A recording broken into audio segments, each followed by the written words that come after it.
What's up, folks? How's it going? This is Waj. Hope you guys are all doing well. Now, we've been doing some testing with the new Google Pixel Slate, and like the iPad Pro and Surface Pro 6, this is ushering a new era of what I'm going to call ultra tablets, where there's a blending of the tablet form factor and the capabilities of a laptop, usually coupled with a nice keyboard and trackpad attachment and some sort of stylus. Now, the Google Pixel Slate certainly follows that formula fairly well. I want to compare it against probably the best ultra tablet out there, the iPad Pro 12.9-inch version. We're going to be taking a look at the key differences and similarities between the two and determine which one comes out on top, all things considered. So let's get right into it. Now, Google has been developing the Pixel Slate for a number of years. In fact, it's been over 3 years since they came out with a dedicated tablet device. And what the Slate delivers is basically the Pixel Book experience, but in a tablet form. And with the popularity of the Microsoft Surface Pro 6 and iPad Pro, not only does the Pixel Slate bring that level of build quality associated with those tablets, but it has a whole different operating system with Chrome OS. Now, firstly, when it comes to price and the model configuration, the iPad Pro is fairly simple. You're looking at $799 and $1,000 for the 11 and 12.9-inch models respectively, and you can obviously upgrade the internal memory if you so desire. The Pixel Slate is a little bit more complicated. The entry-level model coming with an Intel Celeron processor, 4GB of RAM, and 64GB of internal storage, which retails for about $599, all the way up to the Intel Core i7 version of that CPU, which comes with 16GB of RAM and 256GB of internal storage. Now, the configuration that we have for this video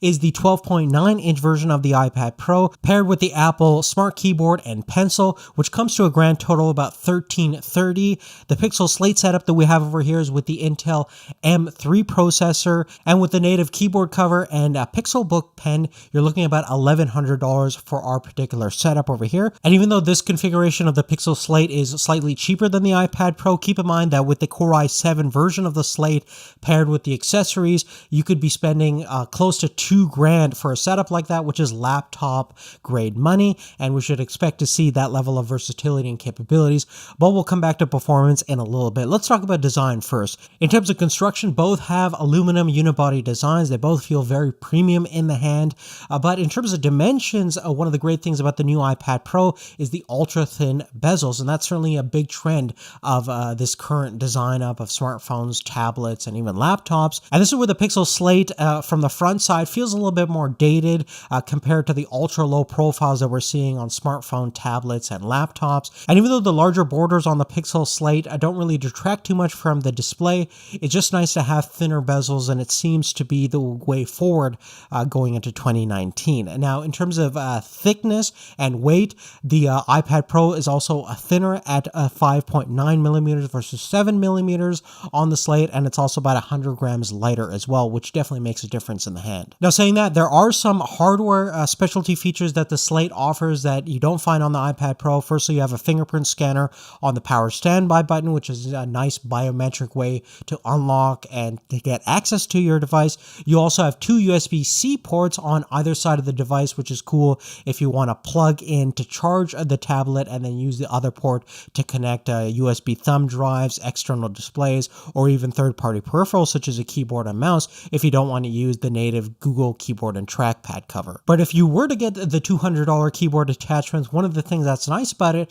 is it actually looks and feels like a regular keyboard that you would find on a laptop with large proportional key configuration and spacing. And even though it has rounded keycaps, it's still fairly comfortable to type on even for prolonged periods of time. Plus, at the top of the keyboard, you'll find an extra row of keys specific to Chrome OS, so you'll find functions like escape, back, refresh, notifications, etc. And at the bottom, there's even a dedicated Google Assistant key, which is pretty handy as well. On the other hand, the keyboard cover on the iPad Pro is certainly not as capable, doesn't feel as comfortable to type on, and is generally a lot more bare bones than what we find on the Pixel Slate side. Furthermore, I'm also liking the Slate's multi-touch trackpad. It feels super responsive and tactile. It even has a mechanical click functionality, which more or less makes it feel more like a laptop than a tablet. In fact, after a while, while of using the keyboard cover, I barely use the touchscreen, which is certainly not the case on the iPad since iOS has no cursor or mouse functionality natively supported. And since Chrome OS is based off a Linux distribution, you get a level of control and fine movement that is simply hard to replicate with the operating system that primarily uses touch. Now then again, if you do want fine control of the iPad, certainly one of its highlights definitely has to be the new Apple Pencil. Not only does it have a greater level of sensitivity and articulation compared to the Pixelbook pen, but it feels a lot more responsive and there's less issues of latency going from app to app compared to the Pixel Slate, which struggles with certain applications that are not fully optimized for pen use specifically. Furthermore, Apple has integrated the stylus in a lot more thoughtful way. They've kind of copied the Microsoft Surface tablets where there's a magnetic latching system so you won't lose it like you will on the Pixel Slate, which has no such integration, which definitely makes the integration of this pen feel more of an afterthought, but there are some neat things you can do with it. I like the fact that you can circle and highlight words or pictures to get more information via the Google Assistant, which is definitely a neat feature that I found myself using from time to time. Now moving on, let's talk about the display quality on both tablets. Now in terms of resolution, we're looking at a higher native pixel count, about 3000 by 2000 on the Slate, has a PPI pixel density count about 293, which is actually pretty insane. It's actually higher than what we found on the iPad Pro. But that being said, I think in terms of the visual experience, you don't find a greater level of sharpness or clarity. I think past around 264 PPI there really doesn't make too much of a difference in terms of how many pixels you can see, unless you're like 2 millimeters close to the display. But more importantly, in terms of viewing angles, color rendition, and brightness, I think the iPad Pro has the superior display in those categories. Furthermore, in terms of the audio experience, I think the Pixel Slate, even though it has less speakers, because the speakers are facing towards you, one of the reasons why the bezels on are a little bit thicker, to my ears, the speakers reproduce a little bit more presence and dynamic range in the audio quality compared to the sideways firing speakers on the iPad Pro. If you want to use wired headphones without an adapter, you're out of luck on both platforms, and we have 3 microphones on the iPad Pro versus 2 mics on the Slate. Now moving on, let's talk about the internal capabilities and performance levels of both devices. As we mentioned before, there's a number of different processor options available on the Slate, ranging from the Intel Celeron processor all the way up to the Core i7 CPU. All of these CPUs are actually dual core, but they range in terms of turbo frequencies. Now we have the Core M3 8100Y chip, which has integrated 615 graphics, 8 gigabytes of RAM. With the iPad Pro, you're looking at the juggernaut of the mobile CPU and GPU world, the Apple A12X processor, which is an octa-core CPU and has 7-core graphics. We have 4 gigabytes of RAM, and this particular version of the iPad Pro is 64 gigabytes, but you can get the one with 1 terabyte, which also has 6 gigabytes of RAM, interestingly enough. Now, if you take a look at the Geekbench score, comparing our M3 Intel processor compared to the A12X, you're going to see that there's no contest over here. Essentially, the A12X is anywhere between 2.5 to 3 times faster. If we take a look at even the Core i7 version of the Slate, it's still 2.5 times slower than what we have on the Apple A12X, despite costing a whole lot more than the iPad Pro. So arguably, we are running different platforms, iOS versus Chrome OS, but you do have to consider that the level of transistors and the sheer processing power and capabilities that we have on the Apple A12X is, at this point, is completely in a league of its own and unmatched by any other mobile platform. And I was actually running a video alongside running another application on the Slate, and it felt a little bit more sluggish compared to just running one application versus on the iPad Pro. You could be running dozens of applications in the background, running out a 4K video, doing anything, and you'll never find it ever slowing down. So it's definitely a lot more capable and internally more powerful. Furthermore, in terms of the camera configuration, we have 8 megapixel front to back cameras on the Slate. There are different sensors, a little bit larger sensor on the back with a larger aperture lens on on the Slate, and on the iPad Pro we have a 7 megapixel front-facing camera and a 12 megapixel rearward-facing camera. There are some limitations in terms of video capabilities on the Slate. You can only record up to 1080p, so there's no 4K video capabilities, versus you have no such limitations on the iPad.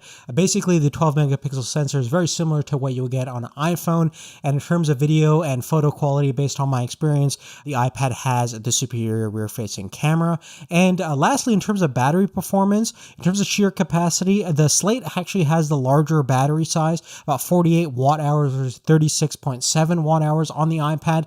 But we did a video playback test on the iPad and the same test on the Pixel Slate, and we got a total runtime about 12 hours 51 minutes on the iPad Pro versus about 10 hours 14 minutes on the Slate. Now, of course, as we always mention, a video playback is not indicative of real-world battery performance, but based on our day-to-day experience, we did find that the iPad Pro lasted a couple of hours longer based on our particular user profile.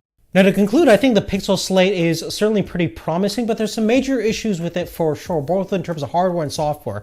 In terms of hardware, it's definitely not as fast as the Apple A12X chip, as we demonstrated, and certainly right now the iPad Pro is the most fastest Ultra tablet in the market right now. That's pretty much unquestionable.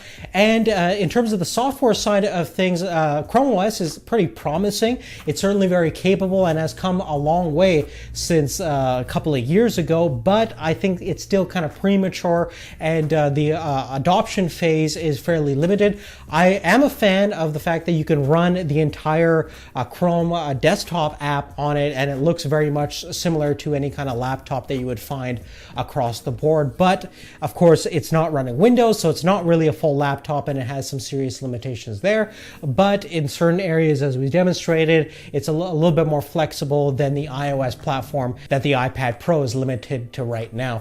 But besides that, guys, that's really it. Definitely give us a thumbs up if you like this video, and let me know if you want to see a three-way comparison between these two and the Microsoft Surface Pro 6. Love to do that video for you guys if you're interested, of course.